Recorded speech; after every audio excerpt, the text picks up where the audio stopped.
Tapi sebenarnya apa sih itu cacingan, Dok? Cacingan itu adalah infeksi, jadi adanya parasit, yaitu si cacing, di dalam tubuh manusia. Beneran cacing, Dok? Cacing, bener-bener cacing. Beneran cacing masuk ke dalam tubuh? Iya, cacing.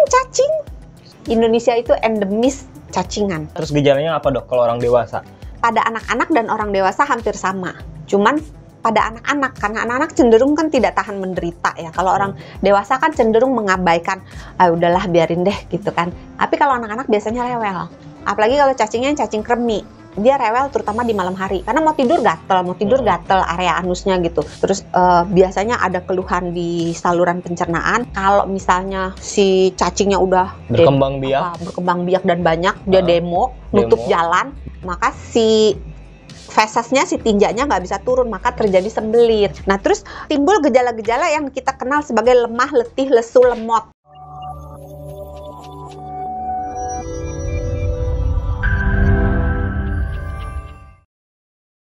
Ketemu lagi sama saya Sony Wicasono di Kamu Sehat, di mana kamu bisa mendapatkan tips-tips sehat bersama Dr. Santi, Health Management Specialist Corporate HR Kompas Gramedia. Zaman sekarang itu untuk nyari sehat susah ya, Dok ya? Enggak. Enggak. Murah-murah aja. Kamu aja kali. Ya, gampang sebenarnya ya. Iya. Makanya dari dulu juga kunci sehat itu cuma satu. Jangan sakit. Jangan sakit. Itu dia. Makanya kita mau ngebahas tips-tips sehat kali ini, penyakit cacingan. Dok, cacingan itu kan penyakit yang identik sama anak-anak. Sama cacing. Oh ya benar sih, kalau nggak ada cacing kan nggak akan cacingan. Nggak ada cacingan, iya. Tapi sebenarnya apa sih itu cacingan, Dok?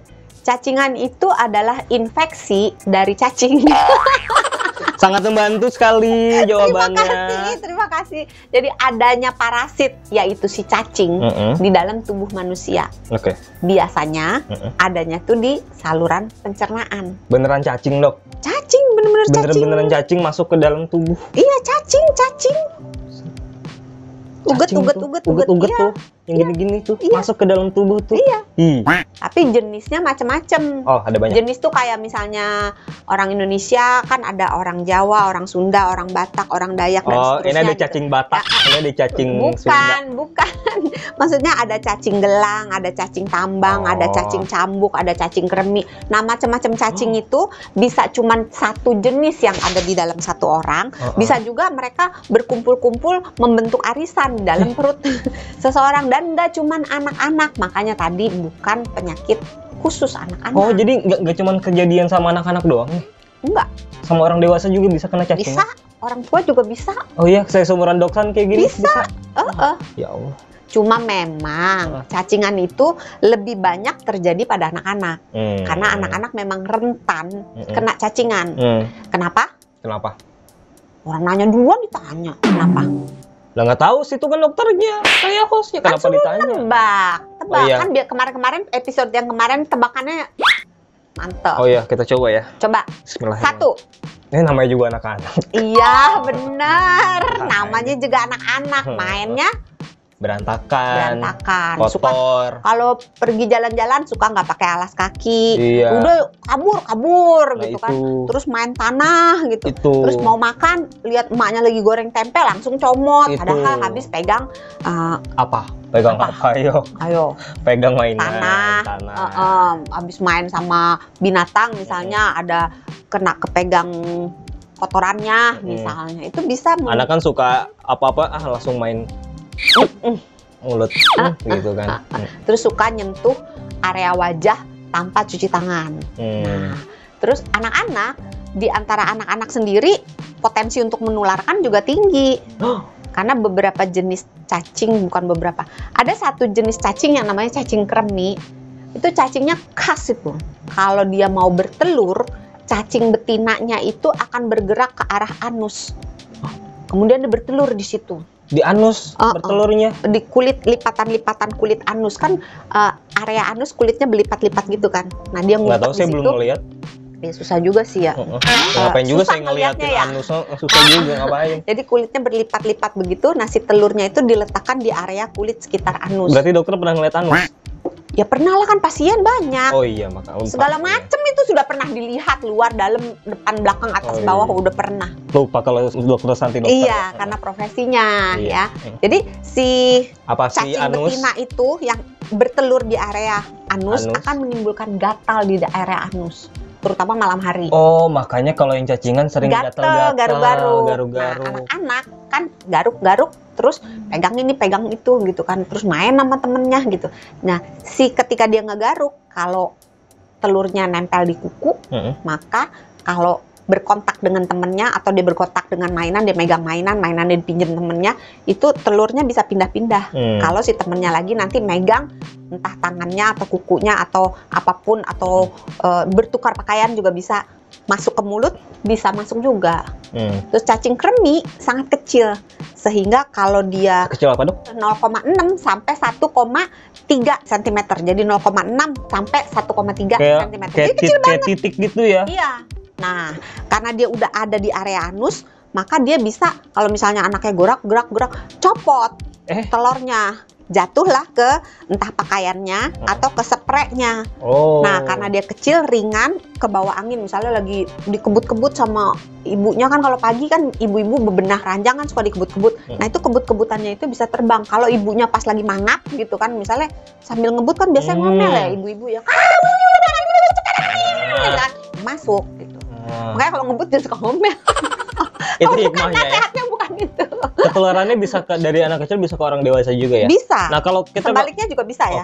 Dewasa ke anak-anak, anak-anak ke dewasa juga bisa. Kalau kita spesifik ngomongin orang dewasa, apa aja gejalanya biasanya kalau orang dewasa kan? Penularannya dulu belum dong. Penularannya. Apalagi kan orang dewasa kan jarang cekeran, ya ada juga ya, tapi jarang, relatif lebih jarang daripada anak-anak. Terus main tanah juga kan jarang. Iya. Terus lewat mana nular? Lewat mana dong? Iya nanya makanya. Gimana sih yang host apa? Namanya cowok suka salah ya, yang benar selalu perempuan. Ya udah, jadinya kalau misalnya pada orang dewasa, jalur penularannya itu bisa ketika orang ini tinggal di daerah yang endemis. Indonesia itu endemis cacingan. Jadi kalau orang dewasa itu tinggal di daerah yang endemis cacingan, dia bisa ketularan cacingan. Kalau dia tinggal bersama anggota keluarga atau orang yang serumah, mungkin nggak keluarga, mungkin kos-kosan atau apa, yang serumah dengan kontak erat, yang cacingan, dia bisa kena cacingan.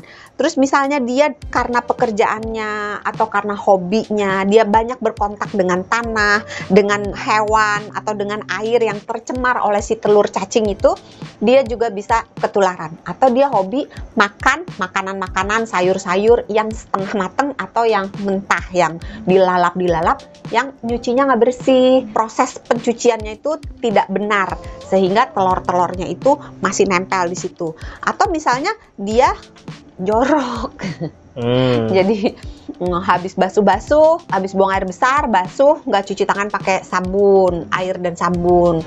Nah, kalau misalnya dia cacingan, maka telur cacingnya itu kan masih nempel di tangannya. Nah, itu bisa ketika dia makan, dia balik lagi si telurnya itu yang tadi udah dikeluarin, balik lagi menginfeksi dirinya lagi. Atau kalau dia nyiapin makanan, maka makanan yang disiapkan bisa berpotensi tercemar. Pasti tidak ya, tapi berpotensi tercemar gitu. Itu mekanisme penularan di orang dewasa. Sekaligus ngejawab juga kenapa orang dewasa bisa cacingan. Itu tadi karena gaya hidupnya jorok atau segala macam juga ya. Betul. Terus gejalanya apa, Dok, kalau orang dewasa? Gejalanya sebenarnya pada anak-anak dan orang dewasa hampir sama. Cuman pada anak-anak, karena anak-anak cenderung kan tidak tahan menderita ya. Kalau orang dewasa kan cenderung mengabaikan, udahlah biarin deh gitu kan. Tapi kalau anak-anak biasanya rewel. Apalagi kalau cacingnya, kan cacing macam-macam ya. Apalagi kalau cacingnya cacing kremi, dia rewel terutama di malam hari. Karena mau tidur gatel area anusnya gitu. Terus kalau gatel itu kan digaruk-garuk sampai luka, tambah rewel lagi anaknya kan.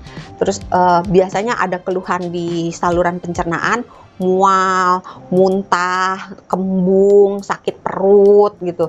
Terus bisa diare kalau misalnya si cacingnya udah berkembang biak dan banyak, dia demo, nutup jalan di DPR. Udah lewat. Udah. Maka dia nutup jalan, maka si fesesnya, si tinjanya nggak bisa turun, maka terjadi sembelit, nggak bisa pup. Karena si pupnya mau lewat, ada cacing lagi gandengan gitu. nggak ada gas air mata tapi gandengan doang. Dilanjutin lagi. Ini tadi depan saya udah geleng-geleng loh, sebut DPR malah gandengan doang lagi. gitu, menggumpal gitu cacingnya. Terus bisa aja mungkin saling mengikat kali ya. Kalau cacing kan uel-uelan gitu, sebenarnya mereka saling ngikat nggak sih? Penasaran lo, pengen nanya sama si cacing. Cacing lu pernah kebelit gak sih? Antara cacing A, cacing B, cacing C. Kurang tahu, saya tuh kebelit belum gitu pernah kan, kenalan tuh kebelit-belit saya. gitu. Belum Biasanya kalau berkumpul gitu kan bebelit-belit gitu. Keikat gitu. Belum tahu sih, saya sih belum pernah ngeliat sih. Sebenarnya penasaran sih. Udah tadi ya, gangguan pencernaan udah, terus Mual-mual. itu kan gangguan pencernaan. sudah. Gatel-gatel kalau anak-anak rewel, orang dewasa ya karena bisa ditahan cenderung kagak rewel gitu kan, tapi bisa menyebabkan susah tidur. Tapi kalau pada orang dewasa kadang-kadang nih gejala-gejala cacingan sering disalahartikan, misalnya dia sakit perut. Oh tadi makan itu seblak kepedesan. Makan apa asem gitu kan. Atau dia diare, masuk angin gitu kan. Atau kalau anusnya gatel, celananya belum dicuci. Ini mah tadi nggak bersih, ininya nyebutnya. Iya gitu. Jadi sering dia salah artikan. Nah terus timbul gejala-gejala yang kita kenal sebagai lemah, letih, lesu, lemot. Hah? Kok ada lemotnya lemah, juga? letih, lesu, lemot. Kenapa ada lemotnya? Ya karena kalau misalnya kita makan, makanan kita itu kan digunakan untuk kita berpikir juga, untuk memperbaharui sel-sel di otak gitu kan.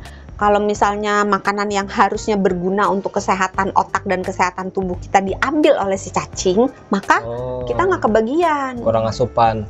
Kurang asupan, maka jadi agak lemot, cepet capek, terus lemah, letih, lesu itu. Jadi cepet kurus juga dong? Kurus. Tapi tergantung, kalau dia cacingnya tambah lama tambah banyak, dia bisa buncit karena si cacing itu kan umumnya adanya di saluran pencernaan. Jadi perutnya bisa agak buncit, walaupun tidak selalu ya. Anus sih buncitnya apa cacingan ya? Tapi anus nggak pernah gatel sih. Tapi kan cacingan tidak selalu anusnya gatel. Tergantung jenisnya yang bikin gatel. Kita tes. Yang bikin gatel adalah cacing jenis 1 cambuk, 2 tambang, 3 kremi, 4 gelang. Oke. Cacing yang mana? Apa? Kalau dia kena cacingan, ini berarti sakit cacingan ya? Iya, harus diobatin lah. Iya. Kalau nggak diobatin, dia cacingnya tambah banyak, nanti akan orangnya makin kurang gizi. Tapi harus rutin nggak minum kalau kita? Berarti kalau nggak sakit ya? Oh iya benar. Kalau misalnya nggak sakit, tergantung dia tinggal di mana. Kalau dia tinggal di daerah endemis, sehatnya iya minum obat cacing teratur. Berapa bulan sekali? 6 bulan sekali.